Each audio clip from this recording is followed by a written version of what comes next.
নমস্কার বন্ধুরা, এলএম কুকিংয়ে আপনাদের স্বাগত। আজকে একটা রেসিপি দেখাবো, আপনারা দেখতে থাকুন। সেটা হলো পোড়া মশলায় ইলিশ মাছের রেসিপি।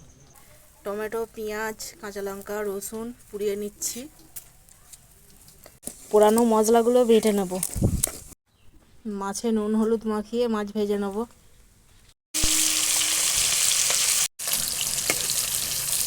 একটা শুকনো লঙ্কা, অল্প কিছু জিরে দিয়ে দিচ্ছি।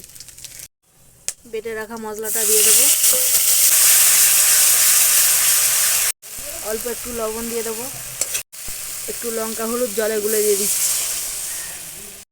ফুটন্ত মশলার মধ্যে ভেজে রাখা মাছ দিয়ে দিচ্ছি।